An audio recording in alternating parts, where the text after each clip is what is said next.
महाराष्ट्र में विधानसभा चुनाव की तारीखों का ऐलान हो गया है और चुनाव से पहले ही महाराष्ट्र विधानसभा चुनाव से पहले महायुति में बगावत देखने को मिली। कारण छगन भुजबल के भतीजे और एनसीपी अजित पवार गुट के मुंबई इकाई के अध्यक्ष हैं समीर भुजबल। इन्होंने अपने पद से इस्तीफा दे दिया है। साथ ही उन्होंने नांदगांव विधानसभा क्षेत्र से निर्दलीय उम्मीदवार के तौर पर नामांकन भी दाखिल कर दिया। दरअसल हुआ यूं कि महायुति में सीट शेयरिंग के मद्देनजर नांदगांव सीट एकनाथ शिंदे की शिवसेना के पास चली गई और शिंदे पहले से ही वहां से मौजूदा विधायक सुहास कांडे को उम्मीदवार घोषित कर चुके हैं।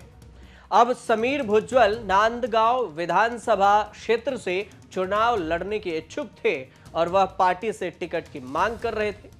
एनसीपी के कार्यकर्ता यह सीट समीर भुजबल के लिए मांग रहे थे और एनसीपी कार्यकर्ताओं ने यह भी ऐलान किया था कि वे नांदगांव में सुहास कांडे के समर्थन में काम नहीं करेंगे, लेकिन उनकी नहीं सुनी गई और सीट शेयरिंग फार्मूले के तहत यह सीट एकनाथ शिंदे के खाते में चली गई।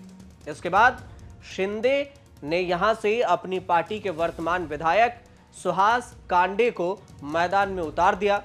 पार्टी पदाधिकारियों को पत्र लिखकर समीर भुजबल ने कहा कि लगभग 1 साल पहले आप सभी ने मुझ पर विश्वास किया। उन्होंने कहा कि 1 साल पहले आप सभी ने मुझ पर विश्वास किया, मुझे मुंबई अध्यक्ष की जिम्मेदारी सौंपी और इस जिम्मेदारी को निभाते हुए हम बेहद ही प्रतिकूल स्थिति में संगठन को मजबूती से खड़ा किया। हमने जिला अध्यक्ष से लेकर बूथ तक संगठन खड़ा किया, लेकिन नांदगांव में स्थिति बहुत खराब है। पिछले 5 वर्षों में इस विधानसभा क्षेत्र का वातावरण और यहां के नागरिक काफी नाराज हैं।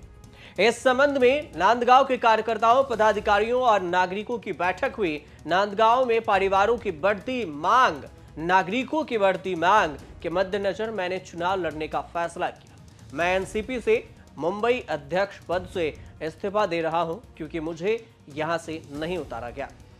इसके अलावे मुंबई की अंधेरी ईस्ट सीट पर एनसीपी शिंदे बनाम बीजेपी के खींचतान चल रही है। शिंदे चाहते हैं कि पूर्व एनकाउंटर स्पेशलिस्ट प्रदीप शर्मा की पत्नी यहां से चुनाव लड़े, लेकिन बीजेपी भी यहीं से चुनाव लड़ना चाहती है। बीजेपी का कहना है कि प्रदीप शर्मा एंटीलिया और मनसुख हिरन मर्डर केस में आरोपी हैं। उनकी पत्नी को उम्मीदवार नहीं बनाया जाना चाहिए।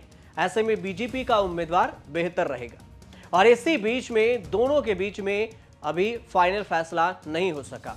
सत्ताधारी महायुति में सीट शेयरिंग लगभग फाइनल भी हो गया है और सूत्रों की माने तो बीजेपी 156 सीटों पर चुनाव लड़ेगी। वहीं एकनाथ शिंदे के शिवसेना के खाते में 78 सीटें से 80 सीटें जा सकती है। अजित पवार के एनसीपी को 53 से 54 सीटें मिलने की बात कही जा रही है। महाराष्ट्र में चुनावी तारीखों का ऐलान भी हो गया और राज्य के सभी 288 सीटों पर एक चरण में ही मतदान भी होगा। 20 नवंबर को यहां पर वोट डाले जाएंगे और 23 नवंबर को वोटों की गिनती होगी। महाराष्ट्र में फिलहाल एकनाथ शिंदे के नेतृत्व वाली महायुति सरकार है।